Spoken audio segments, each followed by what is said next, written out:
gue Panji dan selamat datang di channel Movie Free. Alur film yang bakal gue ceritakan kali ini dari Korea yang berjudul Forgotten. Film ini resmi dirilis pada tahun 2017 dengan skor rating 7,4 di IMDb. Film dari Korea yang satu ini cukup mind-blowing. Dari kebanyakan film thriller Korea, kebanyakan memiliki plot twist yang berlapis-lapis dan misteri yang dilengkapi dengan drama. Termasuk film yang akan gue bawakan kali ini. Gue saranin untuk fokus mendengarkan alur ceritanya karena film ini benar-benar punya alur cerita yang bagus. Nah, sebelum masuk ke alur filmnya, gue ingetin kembali di konten ini gue bakalan ngasih full spoiler. Tapi kalau kalian lebih suka nonton di channel ini, gak usah lama-lama lagi, kita langsung aja ke alur filmnya.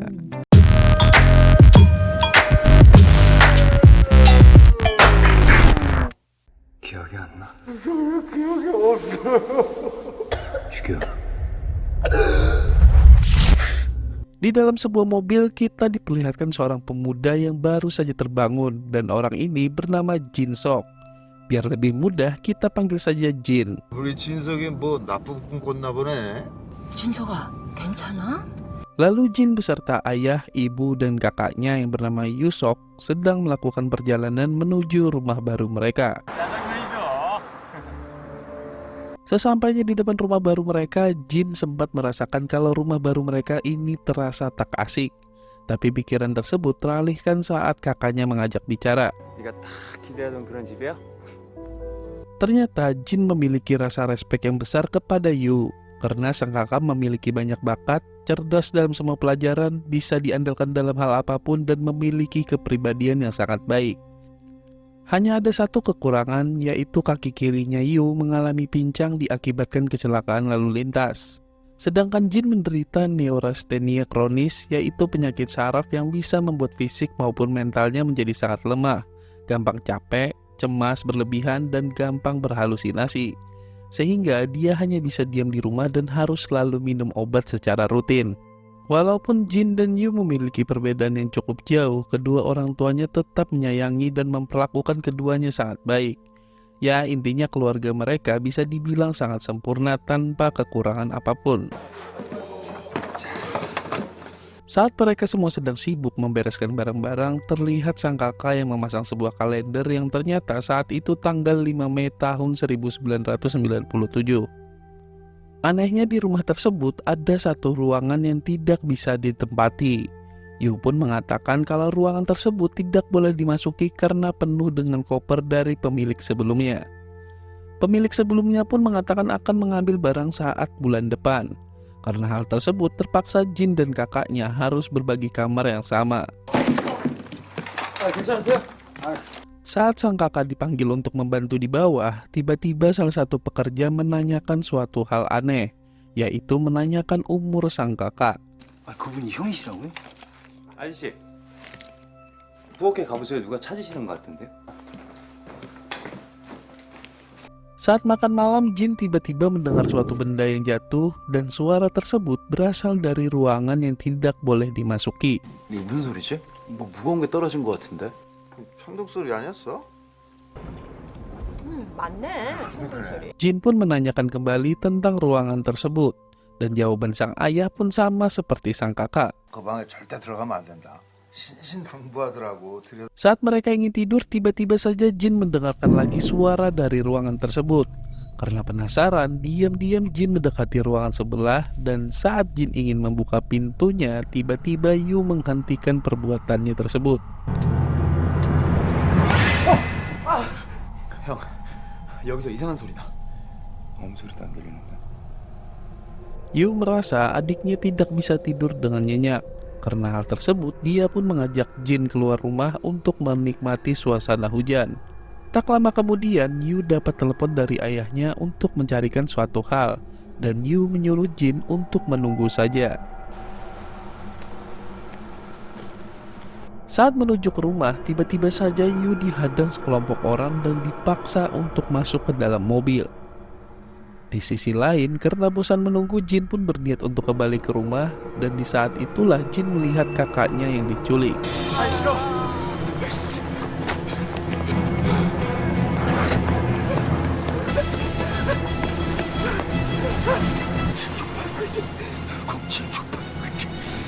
Dengan panik dia pun menyuruh orang tuanya untuk segera melapor polisi dan seketika Jin pingsan di saat yang bersamaan.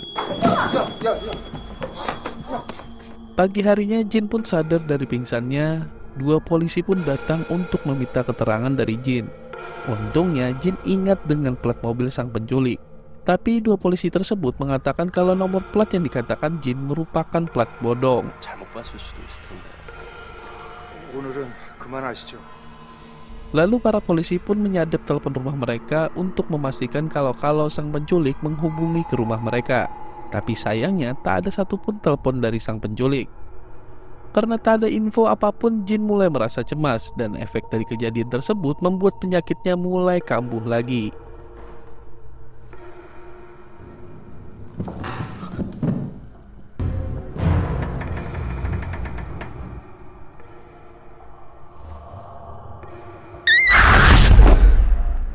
Ternyata setelah 15 hari, sang kakak ternyata berhasil pulang dengan selamat. Tapi anehnya, Yu tak ingat apapun tentang peristiwa penculikan tersebut dan tahu-tahu sudah berada di rumah. Karena sang kakak sudah kembali dengan selamat, Jin pun mulai bisa tidur dengan nyenyak. Lalu tak lama kemudian saat Jin ingin minum obat, tak sengaja dia menjatuhkannya ke lantai. Karena sang kakak mengajak makan, Yu pun melupakan tentang obatnya. Saat kakaknya akan pergi, Jin merasa ada yang janggal, yaitu saat Yu pergi meninggalkannya, kaki yang pincang berubah menjadi di sebelah kanan. 뭐가? 왜 오른쪽 다리를 절어? 저 지금 빨리 가봐야 되거든요. 장난치지 마세요. Walau Jin hanya di rumah, dia tetap belajar agar suatu saat nanti bisa pergi kuliah. Tapi karena terlalu lelah, dia pun ketiduran di atas meja. Dan di sini kakaknya melakukan hal yang sangat aneh.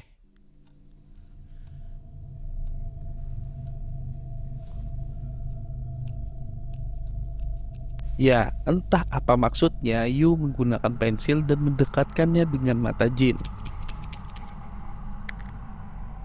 Karena merasa adiknya tidur dengan pulas, Yu pun pergi keluar. Dan ternyata sang adik hanya pura-pura tidur dan menyadari kelakuan aneh kakaknya tersebut. Karena curiga, Jin pun mengikuti Yu keluar.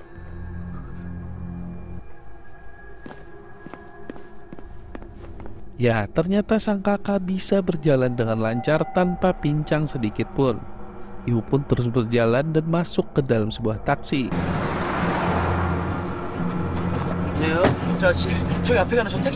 Karena curiga dengan kakaknya, Jin pun naik taksi untuk mengikutinya. Dan saat tiba di suatu daerah pertokoan, Jin melihat sang kakak bertemu dengan dua orang laki-laki. Dan ternyata mereka adalah polisi yang pernah datang ke rumah.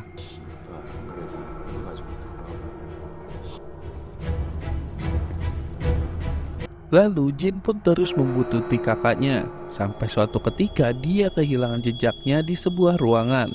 Dan tak sengaja Jin malah ketahuan oleh dua orang polisi tersebut.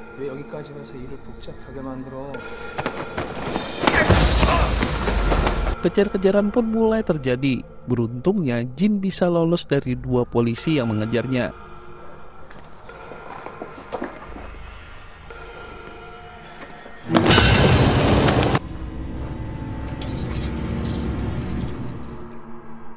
Keesokan paginya saat Jin terbangun di atas meja belajarnya, dia terlihat kaget ketika melihat sang kakak yang baru bangun. Karena merasa takut dengan kakaknya, Jin pun bersembunyi di toilet dan meneriaki kakaknya. 진서가 잠깐만 문 좀 열어봐. 꺼져! 내가 당신 쫓아 나왔었잖아. 쫓아? 어딜? Jin pun menceritakan semua kejadian tadi malam saat dia mengikuti kakaknya. 또 이상한 꿈 꾸고 이러는 거면은 닥쳐! 우리 형한테 무슨 짓 한 거냐고! Tapi secara tiba-tiba suasana menjadi hening dan Jin berpikir kalau kakaknya sudah pergi.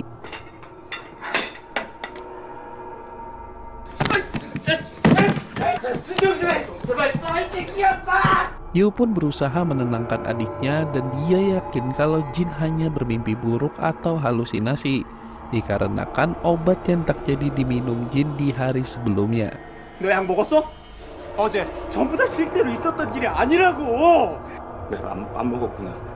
Supaya adiknya tetap tenang, Yu pun memastikan adiknya meminum obat lagi. Dan Jin hanya bisa meminta maaf atas kejadian tadi. 좀 있으면 엄마 오실 거야. 쉬고 있어. Saat kembali ke kamarnya, Jin melihat kakaknya yang pergi dari jendela dan terlihat jelas kalau kakaknya berjalan pincang.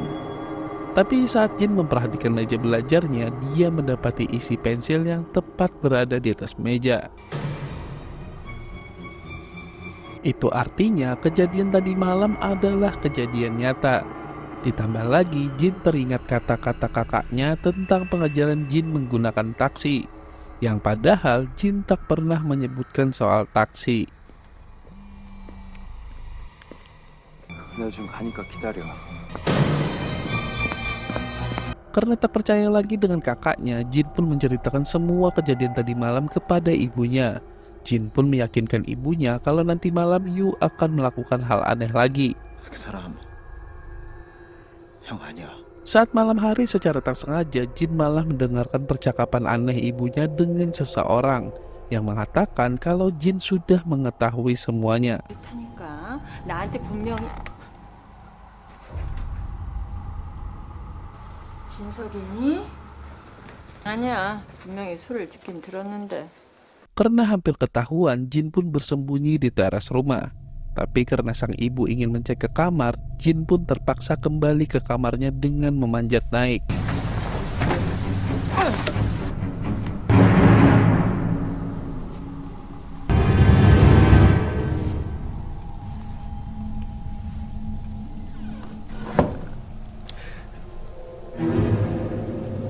Karena ketahuan, sang ibu hanya menguncinya dari luar. Seketika Jin pun kabur dari rumah dan bertemu dengan sang ayah. Tapi Jin yakin kalau ayahnya juga terlibat dalam keanehan ini. 그래서 나랑 얘기 좀 하자.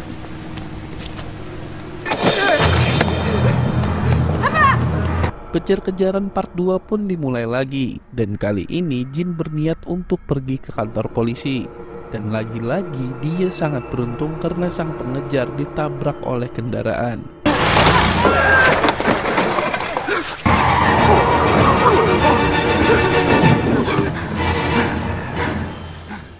Jin pun langsung dimintai keterangan oleh polisi.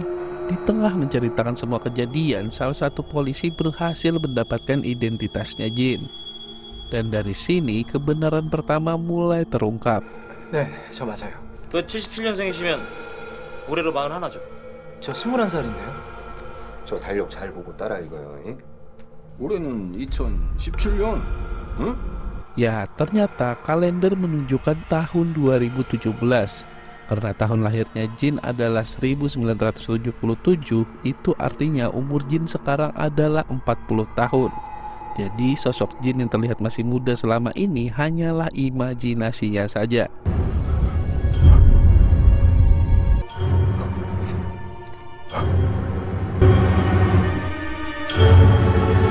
Bingung dengan apa yang terjadi, Jin pun memutuskan untuk kembali ke rumahnya. 나와서 얘기 좀 하자. Tapi sesampainya di sana, dia tak bertemu dengan siapapun. Dan pelan-pelan terdengar lantunan musik yang berasal dari ruangan yang dilarang untuk masuk.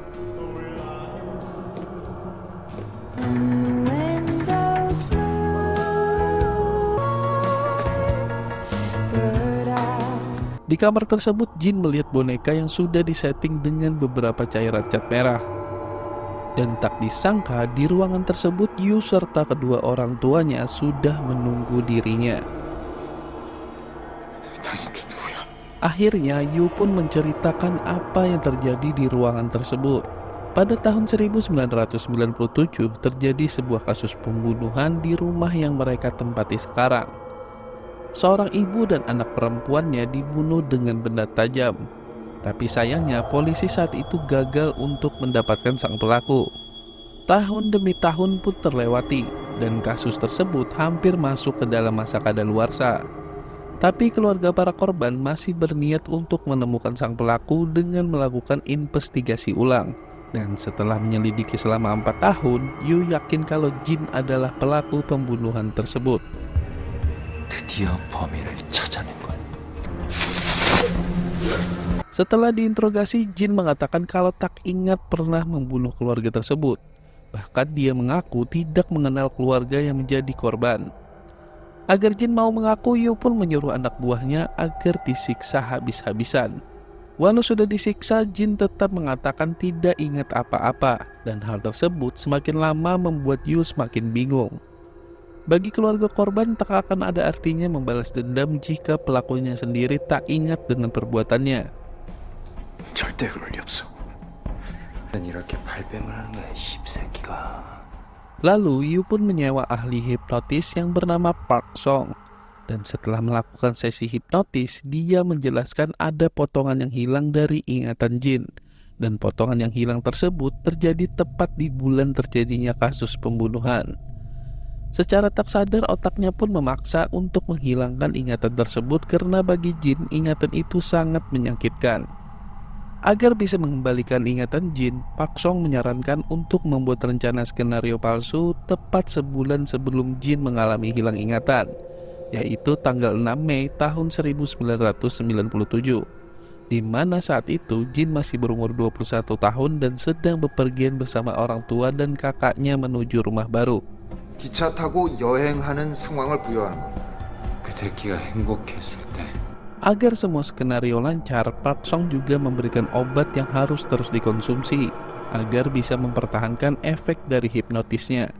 Yu pun berperan sebagai kakak, Park Song menjadi sang ayah, sedangkan yang berperan sebagai ibu adalah mantan aktor yang dibayar Yu untuk menyempurnakan skenarionya. Lalu Jin pun dihipnotis untuk kembali ke tahun 1997. 차에 타고 있는 사람은 잠에서 깨어나는 겁니다. 셋. 괜찮아? Pada awalnya semua berjalan lancar, tapi beberapa kali rencana mereka hampir ketahuan, seperti saat petugas pindahan yang heran ketika Yu dipanggil kakak oleh Jin, karena Jin jelas terlihat lebih tua. 이분이 형이시라고요? 부엌에 가보세요. 누가 찾으시는 것 같은데. Lalu bunyi-bunyian dan hal-hal aneh yang selama ini Jin dengar dari ruangan yang dilarang, ternyata hal tersebut ulah dua anak buah Yu yang sedang merekonstruksi ulang TKP. Dengan tujuan saat Jin melihat TKP tersebut bisa memicu ingatannya saat tragedi pembunuhan terjadi. Saat tragedi itu terjadi, cuaca saat itu sedang turun hujan. Agar semuanya sempurna, mereka pun terpaksa menunggu saat terjadinya hujan. Hari-hari pun berlalu dan akhirnya hujan mulai turun. Tapi hal di luar dugaan malah terjadi, yaitu saat Yu ditangkap polisi. 정부 폭력 및 사기 혐의로 체포합니다.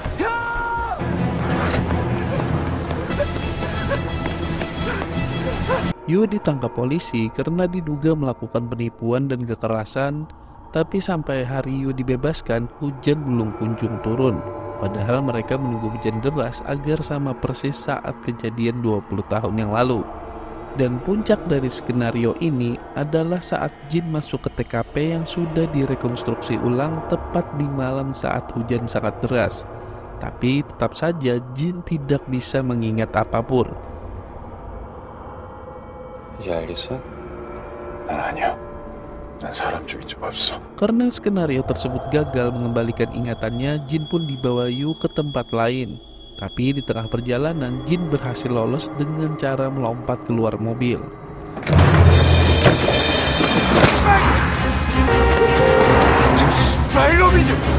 Kejar-kejaran part 3 pun dimulai. Dengan kegigihannya, Jin berhasil menghindari kejaran Yu.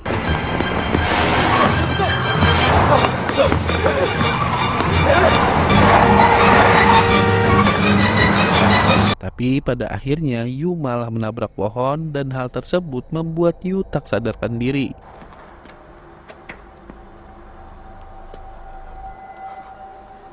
Karena merasa sudah aman, Jin pun pergi meninggalkannya. Tapi tiba-tiba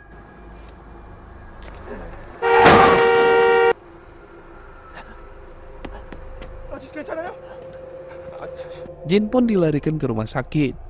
Saat tak sadarkan diri, disinilah muncul kembali ingatannya.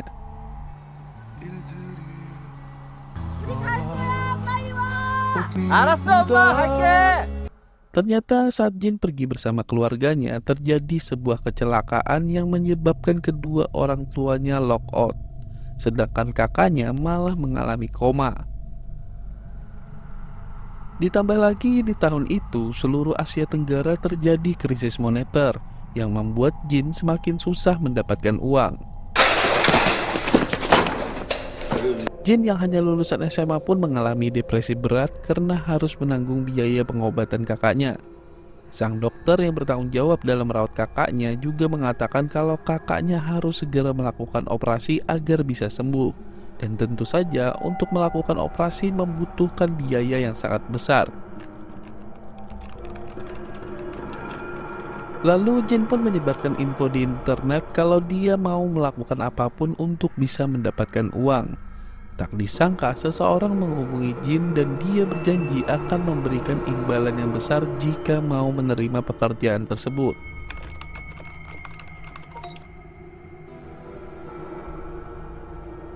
Ya, ternyata pekerjaan tersebut adalah membunuh seorang wanita alias istri sang klien. Lalu ada satu syarat lagi, yaitu Jin tak boleh melukai anak-anak yang bersama istrinya. Pada awalnya Jin ragu-ragu, tapi karena putus asa Jin pun mau menerima pekerjaan tersebut. 내가 불러주는 주소를 잘 받아줘. Jin pun diberikan sebuah alamat rumah dan diberikan kunci yang sudah disembunyikan di dalam pipa.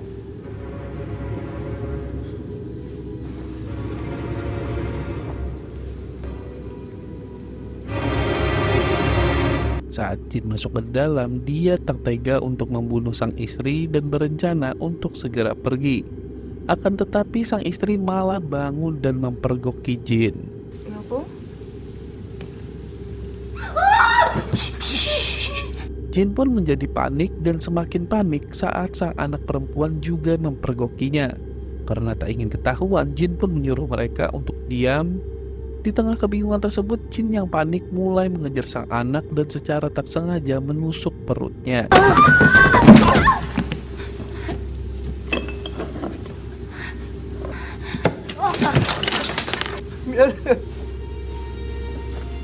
Jin pun semakin panik saat sang istri melihat anaknya yang terkapar. Karena tak ada pilihan lain, Jin pun terpaksa melokotkan sang istri juga.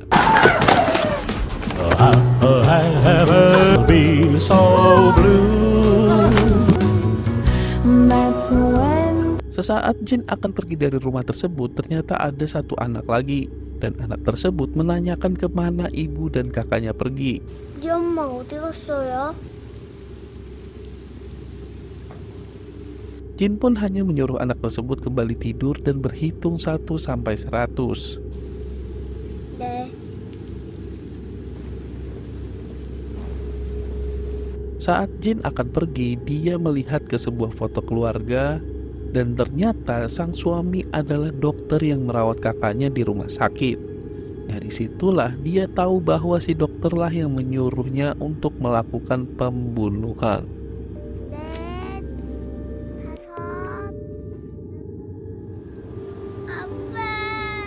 성가, 내가 막 비밀번호 쓸 수 있어. 아빠가 빨리 갈게. Jin pun langsung menemui sang dokter yang berada di atas gedung rumah sakit.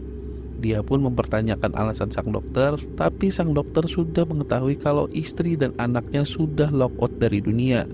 Karena kesal, terjadilah pertengkaran kecil yang berakhir dengan terjatuhnya sang dokter. 나도 내 새끼들 살리려고 한 거야. 너도 이제 죽어.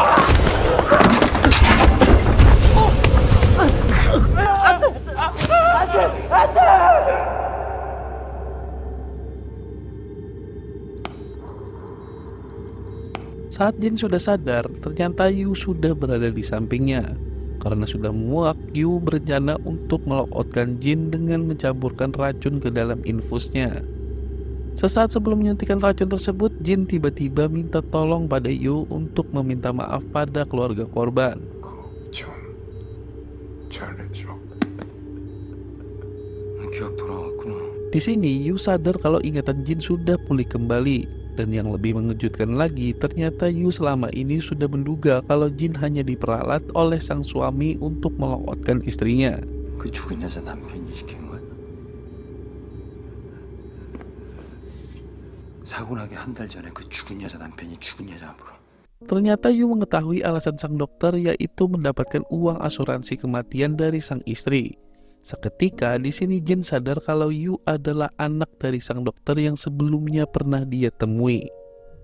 Ternyata setelah kematian ayah, ibu beserta kakaknya, Yu mengalami penderitaan yang sangat panjang. Hartanya diambil oleh keluarga besarnya, dia pun dibuang ke panti asuhan sehingga melahirkan dendam yang begitu dalam kepada sang pelaku yang dia temui saat masih kecil. 그냥 애 새끼도 죽였어야지 이 씨발놈아! Yu pun yakin kalau ayahnya lah pelaku sebenarnya. Tapi Jin berbohong dengan mengatakan kalau dialah yang melakukan pembunuhan. Di sini Yu pun semakin kesal karena Yu tahu bahwa Jin berbohong agar dia bisa melampiaskan dendamnya. 어? 우리 아버지가 시킨 거냐고! 나 혼자. 그걸 지금 나보고 믿으라고. Tapi secara tiba-tiba Yu malah pergi meninggalkan Jin. Dan tak disangka-sangka ternyata dia malah memilih untuk melokotkan diri sendiri dengan terjun bebas.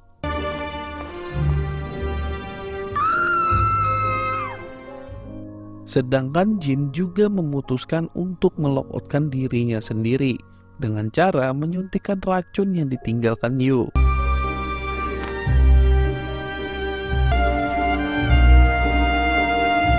Film pun berakhir. Dari keseluruhan alur ceritanya, gue sangat suka film satu ini karena misteri, drama, emosional, serta plot twist di film ini terasa tak ada yang kurang. Tapi sumpah gue capek banget habis nonton film ini. Emosi yang dibikin naik turun, belum lagi plot twist demi plot twist dimunculkan. Ya gue nggak bisa bahas banyak, yang jelas film ini sangat recommended buat ditonton langsung. Dan untuk skor pribadi gue kasih film ini skor 8,9 dari 10. Oke, like aja kalau suka, dislike kalau nggak suka, yang penting di subscribe. Kita jumpa lagi di next video. Terima kasih.